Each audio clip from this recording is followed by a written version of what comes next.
আসসালামু আলাইকুম। আমাদের লালমাটির কৃষি এবং কেএম মোজাম্মেল হক ফেসবুক পেজের পক্ষ থেকে আপনাদের সকলকে জানাচ্ছি শুভেচ্ছা এবং অভিনন্দন। আমরা আজকে এসেছি হলো ভুট্টা খেতে। তো আমি এর আগে কন্টিনিউ ছিলাম না, এখন আপনারা আমাকে কন্টিনিউ বিভিন্ন ফসলে বিভিন্ন সমস্যা সমাধানের জন্য কন্টিনিউ পাবেন। তো আপনাদেরকে সুখবর দেই, সুসংবাদ দেই, সেটা হলো আমি আগে জবে ছিলাম, আমি এখন নিজেই উদ্যোক্তা হতে যাচ্ছি। পাশাপাশি আমি হলো আপনাদের সেবায় নিয়ে কাজ করব। তো আমরা আজকে যে খেতে আছি সেটি হলো একটি নতুন জাতের হলো ভুট্টা, সেটি আমরা এই বছর হলো ট্রায়াল প্লট হিসেবে দিয়েছিলাম বাংলাদেশের বিভিন্ন অঞ্চলে অনেক চাষিকে বিভিন্ন চ্যানেলের মাধ্যমে। তো আমরা এই বছর যেটা দেখতে পাচ্ছি, আমাদের এই ভুট্টার গাছের অঙ্কুরোদ্গম ক্ষমতা বলা যায় যে পরে আপনার খুবই ভালো। কারণ আপনারা দেখতে পাচ্ছেন যে এখন যে ভুট্টার গাছ আছে, আমরা যে ভুট্টার প্লটটা দেখতে পাচ্ছি, আমাদের ভুট্টা প্লট দেখতে পাচ্ছি, অর্থাৎ হলো তার গাছের যে চেহারা এবং গোড়া এবং আপনার বলা যায় যে প্রতিটা বীজ সুন্দরভাবে গেঁথেছে।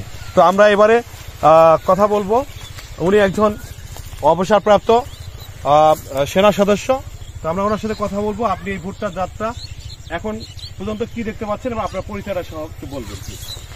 আসসালামু আলাইকুম, আমার নাম মৃদুল চন্দ্র ভৌমিক, আমি অবসরপ্রাপ্ত সেনা সদস্য।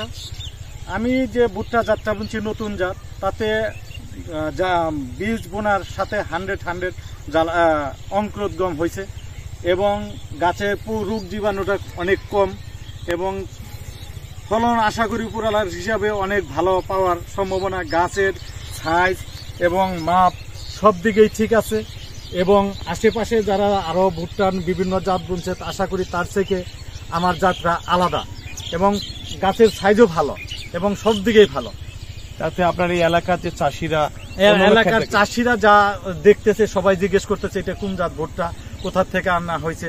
এইটা আমি বলছি আমি আনছি, আমাকে একটা কোম্পানির থেকে দিছে মোজাম্মেল ভাই, এই হিসাবে আমাকে দিয়ে গেছে এবং বিষ এবং পিজি ম্যাক্স বিভিন্ন ঔষধ সম্বন্ধে এবং ধারণা দিছে। এই পিজি ম্যাক্স সম্পর্কে একটু বলেন। এই পিজি ম্যাক্সটা আমার ভুট্টা ক্ষেতটা উঁচু নিচু ছিল, আমি পিজি ম্যাক্সটা স্প্রে করার পরে আমার ক্ষেত একদম সমান হয়ে গেছে। এখন অনেক আগের থেকে অনেক পরিবর্তন এবং এটা গাছ আশা করি ফল আসা পর্যন্ত এভাবে কালো এবং ফল আসার পরও কালো থাকে, সবুজ সতেজ থাকে। এখন আমরা আরেকটা জিনিস দেখি, আপনার এই যে পিজি ম্যাক্স স্প্রে করার পরে গোড়া মোটা হয়েছে কিনা? গোড়া মোটা হয়েছে আগের থেকে, শিকড়ের ইটা অনেক মজবুত হয়েছে। আমরা যদি এখন দেখি, আমরা ভুট্টা গাছের গোড়াটা আমরা যদি শিকড় দেখি, এই যে আমরা দেখতে পাচ্ছি যে ভুট্টা গাছের যে শিকড়, আমরা দেওয়ার পরে দেখেন কতটুকু আপডেট এবং কি একটা অবস্থা। এই যে দেখেন আপনারা, অর্থাৎ গাছের গোড়াটা কিন্তু অনেক মোটা হয়ে গেছে। তো আমরা আরেকজন চাষি ভাইয়ের সাথে কথা বলবো। আপনি এই পিজি ম্যাক্স আপনার ভুট্টা খেতে স্প্রে করছিলেন ভাইয়া, এই পিজি ম্যাক্সে আপনি ভুট্টা খেতে স্প্রে করছিলেন, কি কি উপকার পাইছেন? এটা আমার জমিন আলাদা জাত, এই পিজি ম্যাক্স পাওয়ার পর আমি আমার ক্ষেত চলে না না চলার, এখন আমার ক্ষেত দেখে খুব শান্তি পাইছি। এই বিষটা ব্যবহার করার পরে এবার অনুমতি নিয়ে আমি এই কাজটা করছি, দিছি। কিন্তু আমি যে বাইসে থাকলে বিষ ছাড়া ব্যবহার করব না, যোগাযোগ ছাড়া আর কোনো কাজ করব না। ধন্যবাদ।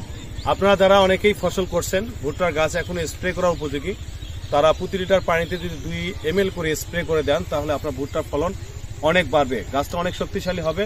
এছাড়াও আপনাদের সব ধরনের ফসলে আপনারা পিজি ম্যাক্স হলে স্প্রে করতে পারবেন।